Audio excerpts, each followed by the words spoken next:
Welcome to the world of science fiction stories, and don't forget to like, share and subscribe my channel. Enjoy the listening. The unstoppable fleet lasted 7 minutes against human warships. The silent response, the stars trembled when the Galaxy arrived. Their warships emerged from the void between galaxies, thousands of vessels that blotted out the light of distant suns. For centuries, the Galaxy Empire had conquered neighboring galaxies with methodical precision. Now they had set their sights on the Milky Way. The invasion began at the edges of Coalition space. Outpost Zeta 9, a monitoring station orbiting a forgotten moon, detected the first wave. The energy signatures were unprecedented, massive and hungry. Before they could send a second transmission, the station vanished in a flash of purple light. All that remained was the automated distress beacon echoing across the stars. Within 72 hours, 3 border systems fell. The Galaxy communication played on every frequency in every language. "We are the Galaxy Empire. Surrender is your only salvation, resistance will be met with extinction." The Galactic Coalition, an alliance of 17 spacefaring species, called an emergency session in their floating citadel above the neutral world of Centauri Prime. Representatives from across the galaxy gathered in the Grand Chamber, their faces marked by fear. Ambassador Tylock of the Nelvi spoke first, his crystalline skin reflecting the chamber's dim light. "The Galaxy fleet has destroyed our defensive platforms in the Riel sector. Nothing remains." His voice cracked. "We lost contact with 2 colony worlds, the Dravik military outpost in the Tidy system has fallen." General Mar added, her scaled skin bristling with anger, 3,000 of our finest warriors, gone in minutes. The chancellors of the council rose slowly, silencing the chorus of terrified voices. "And what of Earth? Has humanity responded to our calls for aid?" An uncomfortable silence fell over the chamber. "No word," answered Ambassador Tylock. "No ships deployed, no communications, it's as if they've gone silent." Whispers spread through the room like wildfire. For decades, humanity had been the Coalition's shield, impulsive and unpredictable but undeniably effective in crisis.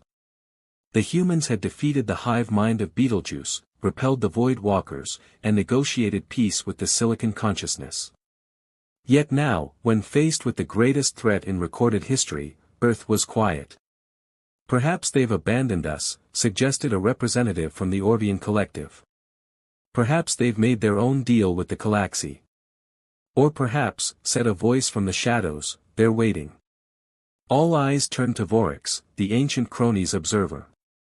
His species rarely spoke at council meetings, preferring to watch and record. "Humans don't behave like other species," he said. "They don't show their strength until necessary." On the bridge of the inevitable Dominion, flagship of the Galaxy Armada, Supreme Commander Draskar watched the tactical display with narrowed eyes. "The Coalition forces are scattered, disorganized, exactly as expected. But something is missing." "Where are the humans?" he asked, his 4 arms crossed over his armored chest. Fleet Captain Mean approached cautiously. "No sign of their military vessels, Supreme Commander. Their colonies appear normal, no unusual movements or communications detected." Dreskar's mandibles clicked in irritation. "I don't like it. Humans are never this quiet. During our conquest of the Andromeda Arm, intelligence reports always mentioned the humans' tendency to fight first." "Perhaps they recognize the futility of resistance," suggested Mean. "No," Draskar said firmly. "Send probe ships to monitor Earth's system directly. I want to know what they're planning." 3 days later, as the Galaxy fleet prepared to assault the mineral-rich worlds of the Proan system, the probe ships reported back. All 7 found nothing unusual in Earth's vicinity, no fleet movements, no defensive preparations, nothing but routine transport ships and orbital stations. Draskar should have been pleased, instead, his unease grew stronger. The Coalition forces mounted a desperate defense at Proan. Ships from 5 different species formed a blockade around the primary habitable world. The Galaxy fleet approached with overwhelming force, their weapons charged and ready. Then something unexpected happened. 3 Caxi destroyers at the rear of the formation simply vanished, no explosions, no debris. They ceased to exist before the Caxi command could process this information. 5 more ships lost power, drifting helplessly in space. What is happening? Draskar demanded, slamming his fist on the tactical display. Unknown, replied his tactical officer, frantically working the controls. We're detecting no enemy vessels, no energy weapons. A message cut through the confusion, broadcasting on all Galaxy frequencies. The voice was calm, measured. Human, this is Admiral Helena Chen of Earth Special Operations Command. Your ships are being neutralized by our phase shift technology.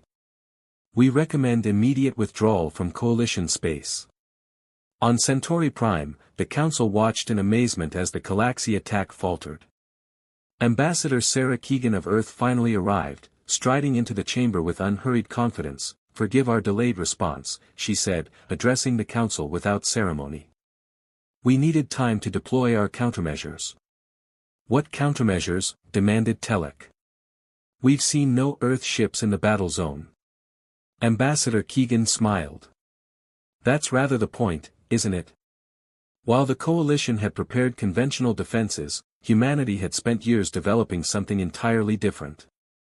After centuries of warfare, humans concluded that meeting force with force was inefficient. Instead, they poured resources into stealth technology, quantum disruption fields, and nano-infiltration systems. Deep beneath the Pacific Ocean on Earth, in a facility unknown even to most humans, General Marcus West monitored Operation Shadow Strike. Around him, technicians controlled thousands of microscopic drones, each the size of a dust particle, that had been secretly attached to Galaxy ships during their approach through the void. Activate Group 7, West ordered. Target their communication relays across space. Caxi warships suddenly found themselves blind and mute, unable to coordinate their attacks or receive orders. The perfect invasion force became a collection of isolated vessels, each vulnerable in its solitude. On the inevitable Dominion, Supreme Commander Draskar was beginning to understand the humans, he hissed. They weren't hiding, they were hunting. The Caxi had expected a frontal assault, ships against ships, weapons against weapons.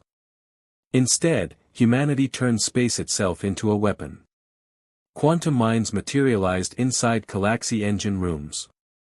Communication systems broadcasted conflicting orders. Life support systems cycled unpredictably.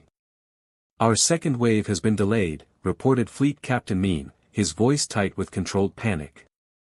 Something is disrupting their jump coordinates. Dreskar's mandibles clicked rapidly, a sign of extreme agitation. How are they doing this? Where are their ships? A holographic image appeared before him, projected from an unknown source. It showed Admiral Chen, her expression severe. Supreme Commander Draskar, she said, you invaded our space with the expectation of an easy victory. You brought ships, soldiers, and conventional weapons. What you fail to understand is that humanity stopped fighting conventional wars centuries ago.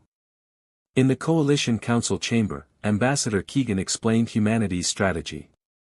We've studied the Caxi for years. They conquered the Andromeda arm through brute force, they expect their enemies to do the same. So we decided not to play their game. Chancellor Gillen leaned forward. You knew they were coming, why didn't you warn us? Would you have believed the threat was real? Would you have accepted our unconventional response?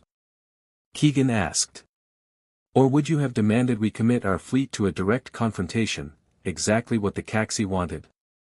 The silence that followed was answer enough. Phase 2 begins now, Keegan said, checking her neural interface. I suggest you watch carefully. Across the battlefield, invisible human stealth ships finally revealed themselves, not through visual confirmation, but through action. They didn't fire conventional weapons. Instead, they deployed reality anchors, devices that prevented Galaxy ships from accessing their phase shift technology, trapping them in normal space. Suddenly vulnerable, the Caxi found themselves under attack from all sides. Coalition forces, emboldened by humanity's success, pressed their advantage.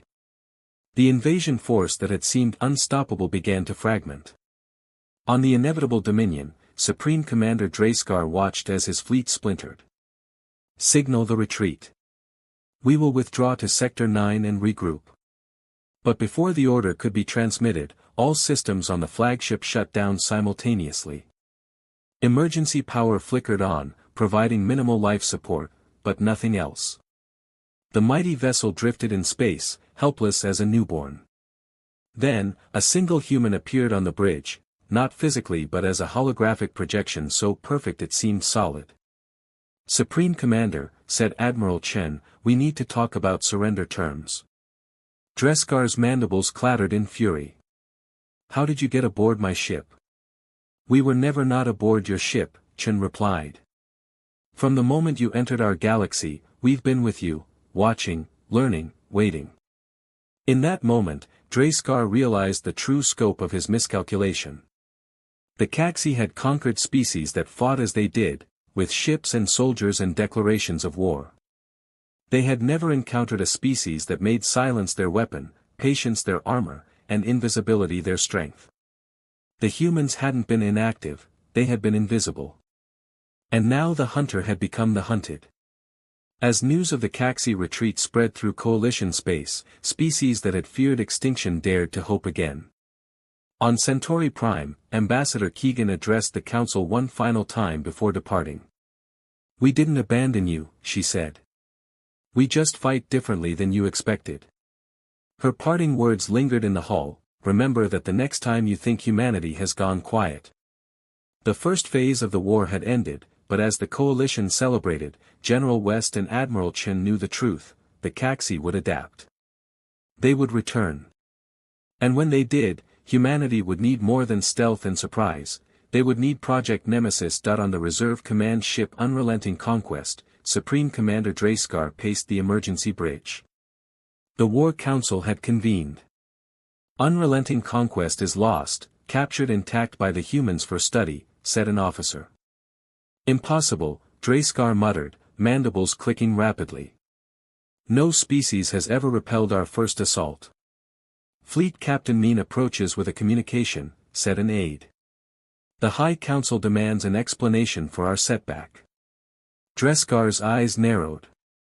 "Tell them we encountered unexpected resistance. Tell them we are adapting our strategy. Tell them victory is still assured." But as he studied the tactical displays, doubt crept into his mind like poison. The humans weren't fighting according to any military doctrine. "We must change our approach," Draskar announced to his War Council. "The humans have shown themselves to be dishonorable, they refuse to meet us in open combat. So we will give them no choice." His new strategy was brutal but simple: target civilian populations.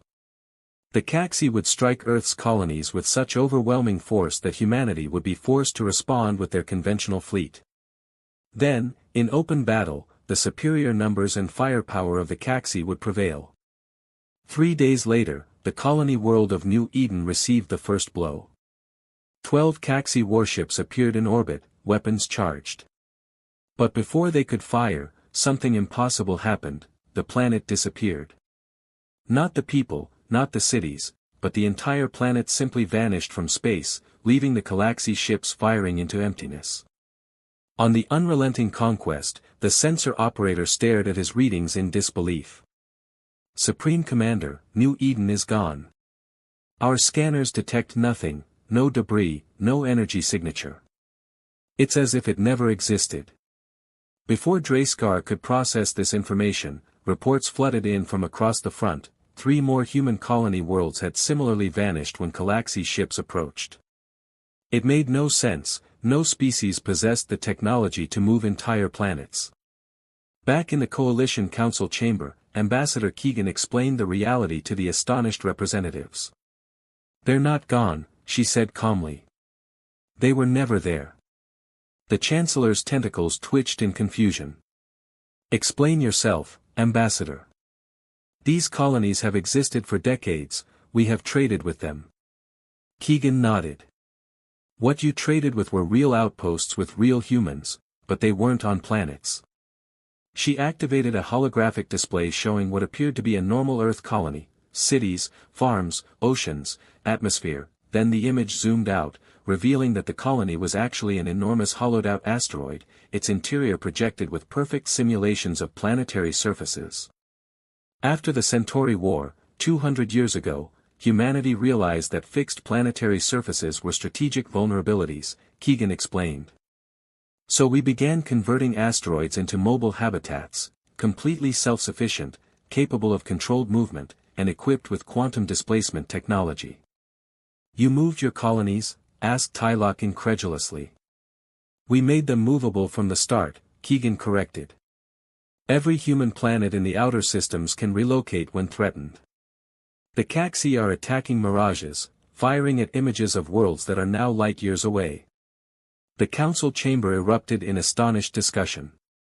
No other species had conceived of such a strategy, the engineering challenges alone were thought insurmountable, yet humanity had quietly achieved it, all while maintaining the illusion of conventional planetary settlements. On the unrelenting conquest, Supreme Commander Draskar faced a growing crisis. The Caxi fleet, designed for overwhelming force, was being picked apart by an enemy they couldn't find or fight. Worse, his own officers were beginning to question his leadership. The humans are cowards, he raged. They refuse to face us directly. An aide approached with a communication tablet. Supreme Commander, we're receiving a direct transmission from Earth itself. The holographic display activated, showing a human woman in a simple gray uniform. It was Admiral Helena Chen. Supreme Commander Draskar, she said without preamble, your strategy has failed. Your fleet is scattered, your supply lines are compromised. I am offering you one chance to withdraw from this galaxy with your remaining forces intact. Dreskar's mandibles clicked furiously. You dare dictate terms to the Caxi Empire? We have conquered 12 galaxies, we have never known defeat. Then this will be an educational experience for you, Chen replied coldly. You have 24 hours to begin your withdrawal. After that, we stop being merciful. The transmission ended, leaving Draskar shaking with rage. Prepare all remaining ships, he ordered. We will strike at Earth itself, not a colony, not an outpost, their home world. Let's see if they figured out how to move that as well. But even as he gave the order, the tactical officer interrupted. Supreme Commander, we're detecting unusual energy signatures throughout the fleet. Our engineers report foreign objects in critical systems, objects that weren't there an hour ago. Across the Galaxy fleet, tiny machines were awakening, billions of them, each smaller than a blood cell. They had been dormant, waiting for activation. Now they began systematically disassembling non-essential systems from within, converting the materials into more of themselves. Humanity's nanosaboteurs had been planted months before the Galaxy even entered the galaxy, carried by automated probes that had infiltrated their fleet during their approach through intergalactic space. The humans hadn't just prepared for this war, they had started fighting it before the Galaxy even arrived. As his fleet crumbled around him, Draskar made a final, desperate decision. Activate the Void Spear, he commanded. Target Earth's sun. The Void Spear was the Galaxy's ultimate weapon, a device capable of triggering premature stellar collapse. It had ended resistance in 3 previous galaxies with a single demonstration. It will take 6 hours to charge the device, the weapons officer reported, and will need to move closer to the target star. Do it, Draskar ordered. All remaining ships will escort the inevitable Dominion to the Sol system. What remained of the Galaxy fleet, still over 400 warships, formed a protective sphere around the command ship as it approached Earth's solar system. For the first time since the invasion began, the humans would be forced to engage directly or watch their home world die. In the hidden command center beneath the Pacific Ocean, General Marcus West received the intelligence with grim satisfaction. They've taken the bait, he told Admiral Chen. The Caxi fleet is converging on Sol, just as we predicted. Chen nodded, her expression severe. Project Nemesis is ready for deployment. The Coalition Council has been informed, they granted emergency authorization. Chen closed her eyes briefly. I had hoped we wouldn't need to use it. The Caxi have left us no choice, West replied. They've utilized stellar collapse weapons in 3 galaxies before ours. We cannot allow them that opportunity here. As the Galaxy fleet entered the outer reaches of the solar system, they encountered no resistance. No human ships challenged them, no defensive platforms fired upon them. It was as if Earth had been abandoned. On the unrelenting conquest, Supreme Commander Draskar grew increasingly uneasy. This is too easy, he muttered. Where are their defenses? The fleet passed Neptune, then Uranus, then Saturn, meeting no opposition. The Void Spear charged steadily, its power levels approaching the threshold needed to trigger solar collapse. As they approached Jupiter, Dreskar's unease turned to dread. Something is wrong, it feels like walking into an ambush. Yet scans showed nothing, no ships, no weapons platforms, nothing but empty space. Then, as the fleet passed Jupiter's orbit, everything changed. Jupiter itself began to move, not the planet, something hiding behind it, something massive. The tactical display went wild as sensors finally detected what had been concealed in Jupiter's shadow, not a ship, not a station, but something else entirely, a construct of impossible proportions. By the eternal void, whispered Fleet Captain Mean. What is that? The answer came in the form of a transmission, broadcast on all frequencies. Admiral Chen's voice filled the command bridge. Supreme Commander Draskar, allow me to introduce you to Project Nemesis. For 3 centuries, humanity had been constructing it in secret, hoping they would never need to activate it. The construct emerged fully from behind Jupiter, and the Caxi fleet finally saw it clearly, a lattice of dark metal surrounding a blazing core of energy, stretching thousands of kilometers in every direction. It wasn't a ship or a weapon in any conventional sense, it was something far worse. The quantum unmaker, Chen continued, capable of selectively rewriting the fundamental laws of physics within a targeted region of space. Right now that region includes your entire fleet. Dreskar's mandibles went still with shock. Impossible, no species could achieve such technology. You're partly right, Chen agreed. No single species could. Project Nemesis represents the combined knowledge of every intelligent species the Galaxy drove to extinction in those 12 galaxies you conquered. We found their scattered survivors, their hidden archives, their desperate final transmissions, and we learned from them all. Throughout the Galaxy fleet, systems began failing in ways that defied comprehension. Matter changed its properties, energy refused to flow along expected paths. The laws of physics themselves seemed to twist and distort. The Void Spear, designed to collapse stars, flickered and died as its underlying principles were rewritten. Caxi ships began to drift, their propulsion systems rendered useless by localized changes to the very nature of reality. On the unrelenting conquest, Supreme Commander Draskar watched helplessly as his mighty fleet was neutralized, not by force, but by a fundamental reordering of what was possible. You have one final choice, Admiral Chen's voice announced. Complete unconditional surrender, or we continue this demonstration with increasing intensity. For the first time in the 12,000-year history of the Caxi Empire, a Supreme Commander spoke the words, "We surrender." In the aftermath, as coalition peacekeeping forces took custody of the defeated Galaxy fleet, Ambassador Keegan addressed the Council one final time. Humanity didn't develop the quantum unmaker because we wanted to, she explained. We built it because we understood something fundamental about the universe. True power isn't found in the ability to destroy, it's found in the ability to change the context in which conflict occurs. Chancellor Gillen regarded her with new respect. Your species has saved this galaxy, but I confess, Ambassador, you have also frightened us. What's to prevent humans from using such technology against the coalition itself? Keegan smiled sadly. The same thing that has always restrained us, the knowledge that just because we can do something, doesn't mean we should. Project Nemesis will be disassembled now that the threat has passed, she said. Its components scattered, its knowledge fragmented among 100 worlds. You would give up such power? Asked Tylock.